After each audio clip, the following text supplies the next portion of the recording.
Hello, everyone. So, our topic for today is the assessment of psychological attributes. So, even to understand a psychological attribute, assessment will always be the very first step. So, what is an assessment? Assessment actually refers to the measurement of psychological attributes of the individuals. How are these attributes getting evaluated? You know, and often these assessments will make use of multiple methods. So psychological assessment will use systematic testing procedures to evaluate your abilities, your behaviors, and even your personal qualities. Now, when we talk about assessment, it's of two types. We have the formal assessment and we also have the informal assessment. The formal assessment, if you come to see, it's more of an objective, a standardized, and an organized assessment. And usually, the psychologists who take up this kind of formal assessment, they are usually trained in making these formal assessments of the psychological attributes. And when we talk about informal assessments, this is more like, where there will be subjective interpretations, you know, and they can be done by parents, peers, or even by teachers. So when we go back to formal assessment, when we say that it is objective in nature, which actually means it's going to give us a definite score, you know, definitely, by making use of the formal assessment methods, the psychological attribute can be measured, it can be evaluated, it will have a score, a definite score, and standardized definitely where there will be norms and very well organized, and informal assessment when we talk about. That it's open to subjective interpretations definitely means that it will not be very so to say objective in nature, which means that probably it will not have the definite scoring, or it can also be very open to biased opinions, so subjective interpretations are generally very open to biased opinions, and whereas if we talk about something that's formal or something that's more objective, it's absolutely unbiased. There is no way that there can be any sort of favoritism in case of formal assessments.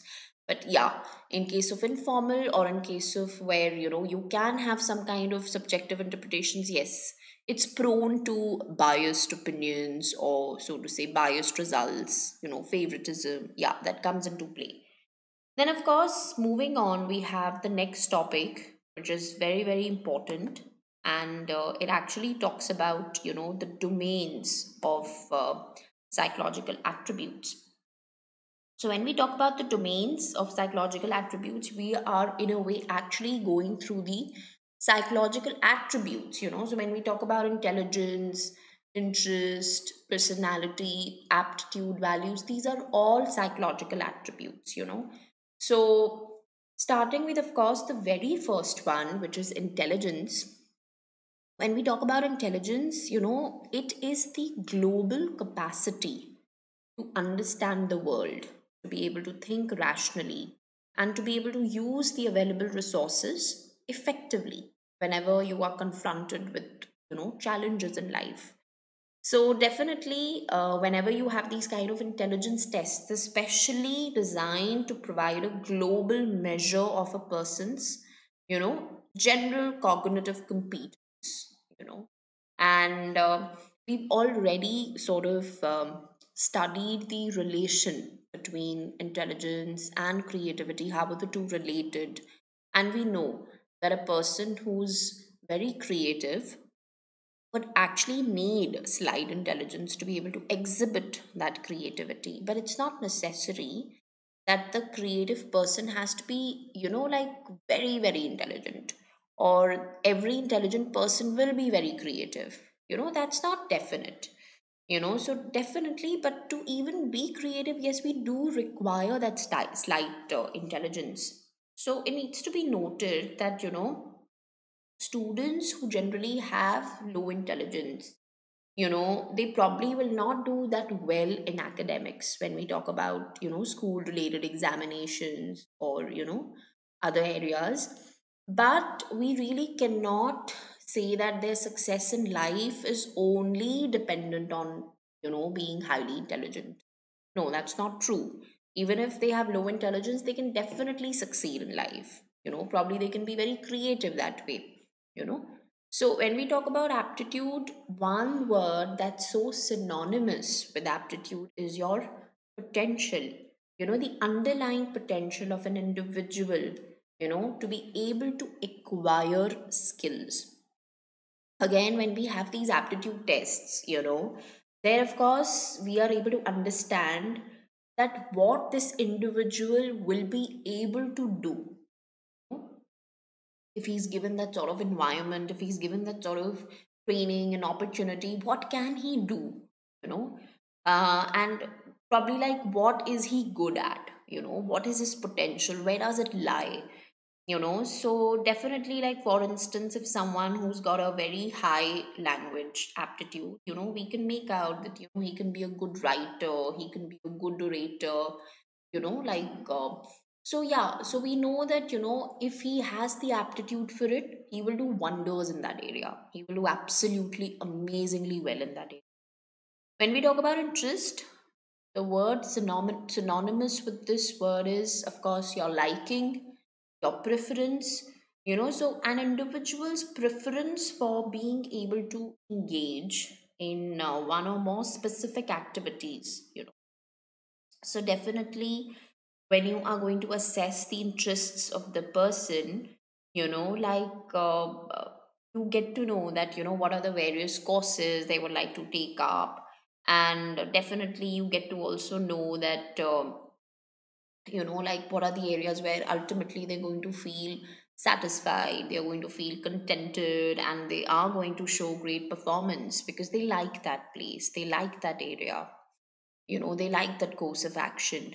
So definitely to succeed in life or to have probably uh, to probably excel at your workplace, for instance, definitely you need both a combination of your aptitude, and you need interest as well. You need to of course be good at it, like amazingly good at it, and which means your potential is there, and you should also like doing it, so it's important.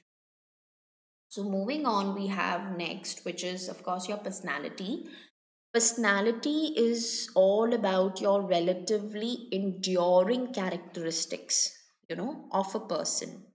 And these characteristics are actually making the person very, very different, very, very distinct from the others, And when we talk about personality tests, they will obviously assess your unique characteristics, whether you are probably a more of an outgoing person, or whether you're withdrawn person, whether you're moody, or whether you're emotionally stable. What sort of a person are you? So personality tests can definitely assess all of that, and also they help us understand that what is going to be the individual's behavior, and probably how will he or she behave in the near future. Then coming to values, again, these are enduring beliefs, about an ideal mode of behavior. Generally, we do have a value system that's there in every society, in every culture, and pertaining to those value system, or that those set of values, we do know that okay, this is the kind of ideal behavior that we are looking out for. And so basically, when you are going to assess the values of a person, you will understand whether the person is political, religious, social, economic, what sort of a person is he, and so of course, we have the next, which is another very, very important topic where we are going to be talking about the assessment methods.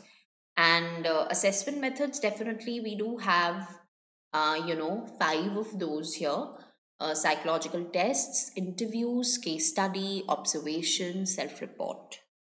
Psychological test, if we come to see, is a very, very objective and a standardized measure of individuals' mental, or behavioral characteristics, and definitely by using these kind of tests, you can measure all the dimensions of psychological attributes. And so when we talk about the various dimensions of psychological attributes, we do have intelligence, we do have aptitude, we do have interest, we do have value. So by using a psychological test, yes, we can measure the dimensions of psychological attributes.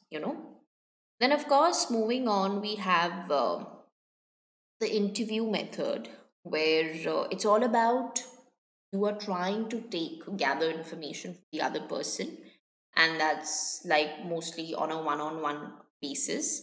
And here, like, of course, with the help of an interview, you can really, even in terms of employing someone, or for that matter, whether it's between a counselor and a client, then also we can say that it's more like, an interview where you're trying to gather information, for selection purposes in the organization, etc. Case studies, of course, it's more like an in-depth study, and we are trying to really study the individual in depth, deeply, with regard to his psychological attributes, social and physical environment, psychological history, all of that. And mostly the clinical psychologists, they have these case studies. They actually make use of these case studies, and they have to even maintain these case studies, and definitely, it's all about how much data are you able to gather, how much data are you able to generate. And if I want data concerning any particular client of mine, then I'll have to probably use multiple methods here, different methods here, which can be whether through interview, whether through observation, whether through questionnaire, or whether through psychological testing. So various methods can be used to gather data. Coming to observation, it's all about employing a very systematic, organized, and objective procedure to record the behavioral phenomena occurring naturally in the real time. You know, so yes, we do have observation method, which we've also done in class 11. But there are drawbacks as well of this particular method, because here the interpretations can be, like, subjective. They can suffer from subjective interpretations, which would actually mean that it can probably lack the accuracy, or it can be slightly biased, where there can be favoritism, or biasness coming into play. So that can happen in case of observations. Coming to self report, which is the last, and here, of course, the person is going to provide you with factual information, which is all based on facts of from his own life, about himself, even his opinions. He's going to list out his belief system. He's going to list out, and like, so in order to get this kind of information, you can make use of an interview schedule, a questionnaire, even a psychological test, or for that matter, even a personal diary would do. So, this was all about the various assessment methods, and we've also discussed about the psychological attributes, the domains of psychological attributes. And we have discussed around 5 domains of psychological attributes, starting from intelligence, aptitude, interest, personality, and values. And we've also discussed about the 5 assessment methods: psychological test, interview, case study, observation, and self report. And not to forget that assessment is of 2 types, where we have the informal and the formal assessment. So, with this, we close the topic. So much.